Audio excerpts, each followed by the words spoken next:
We have a Snyder Cut news flash. A lot of you probably caught recently. Bob Greenblatt, a big higher up over at WarnerMedia and HBO Max, said in a recent podcast interview that the reported budget that we've been hearing, 20 to 30 million for how much the reshoots and VFX will cost, the additional stuff Zack Snyder's supposed to do. He said, hell no, it's not going to be that. I wish it was only 30 million, so it's going to be a lot more. Which does not surprise me because I think that, HBO Max and AT&T have a lot of reasons to throw a lot of money into this to make it as epic and spectacular as possible.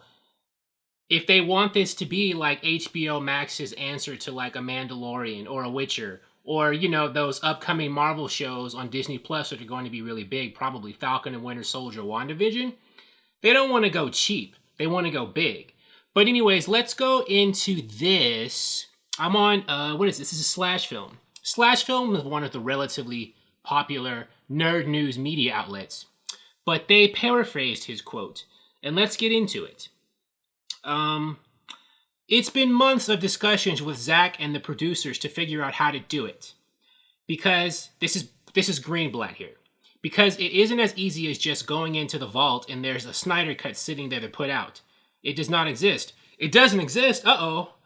That's going to get some conspiracy theorists' tongues wagging. But whatever. Zack is actually building it, and it's complex. Well, yeah, let's go back to that again a bit. A lot of people, when this news first broke that the Snyder Cut was going to be on HBO Max, and the news was fresh. It's still kind of fresh, because it was just a little while ago. A number of people said to me that the Snyder Cut didn't exist. Zack Snyder was just using the fans to put pressure on Warner Brothers to get the money to finish what he would have finished if he had been able to, right? There was no Snyder Cut. He was just trying to pressure and manipulate Warner Brothers into letting him make one, and that's what's happening now.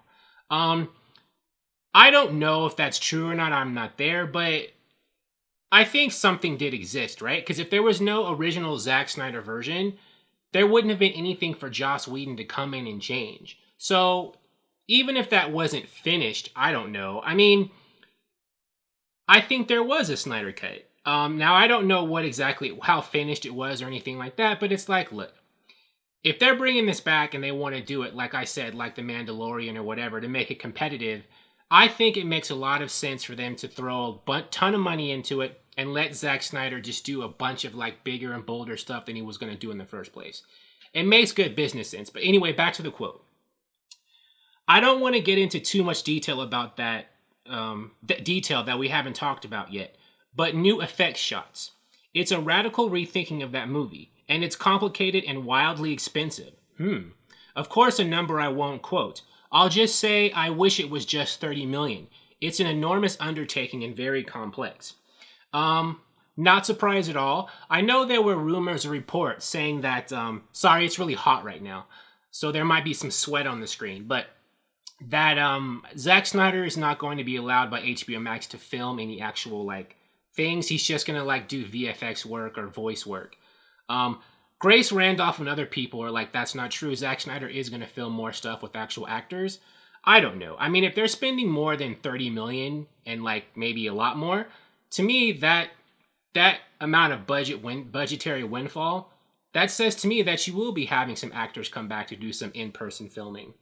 Maybe. We'll probably never know what the full answer is if we do officially. It won't be until the Snyder Cut is close to being released and they start to leak trailers and release trailers and footage and stuff to get interest as part of the marketing.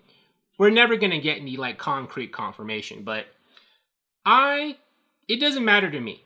I mean, if they're spending $100 million on this right now, additional, it's worth it if they have lofty goals. If they want this to look as great as it can be and to be as competitive as it needs to be in this landscape. If they want it to be equal to all this stuff Netflix and Disney Plus is putting out there. So I have no problems with that. Now, I do think there are some big reasons why the Snyder Cut with these additional reshoots will be radically changed from what it would have been if it had been released in 2017, the way Zack Snyder was originally going to make it, right? Because for one thing, structurally, if it's true that the movie is going to be broken up into episodes, like, 4 to 6 episodes spread out over weeks, it makes sense for them to change and rethink things because they have to film it in this episodic format, where there's the story, it ends in a cliffhanger one week, and then next week a new story, continuing the old story, but that ends with a cliffhanger too. Like, you have to film it differently to fit that structure than you would if it was just like a complete 2 to 4 hour movie that people are supposed to watch in one day, right? If the Snyder Cut's going to be a series, it's going to have to be changed to like be filmed to be a series instead of a movie. Like, they have to structure it differently. So I do believe that there is going to be some modification of the Snyder Cut, Zack Snyder's Justice League, from what it would have been if none of this had happened. If he had just been able to make his movie the way he was going to make it way back when, like about 3 years ago. And I also think that I wouldn't be surprised if it's being tinkered with in other ways too, from a storyline and plot construction perspective, because Warner Brothers and at this point AT&T, they remember, or they were keeping track. They know, like, all the criticism and the hate that Zack Snyder's DCEU got in the old days. They're probably not going to want this series or movie or whatever when it comes in HBO Max to meet the same fate. So I wouldn't be surprised if they might be changing some things in the storyline to maybe satisfy haters and critics a bit more than they would have been, right? They don't want this to come on Rotten Tomatoes when it's released and get like, 20 or 30%. They want to try to like up that percentage rating, that Metacritic rating, right?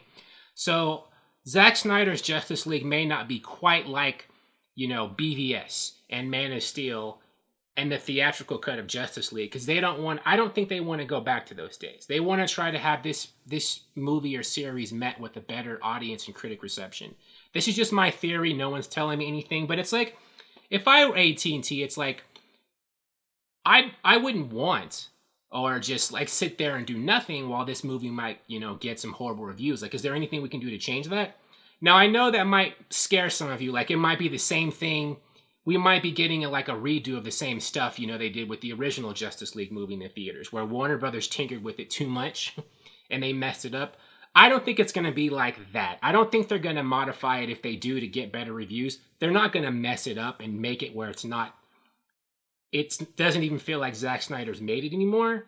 But I don't think it's going to be that kind of severe kind of modification if that takes place. But I think they might be trying to make it a bit more pleasing to more people than just Zack Snyder hardcore die-hard fans. Just a theory, just what I think. But regardless, I totally believe that this series is going to cost more than $30 million of additional money to make. And I think it makes sense. Thank you for watching. If you like this video, please like it on YouTube and subscribe to the channel because I appreciate your viewership, and I'll talk to you soon. Bye.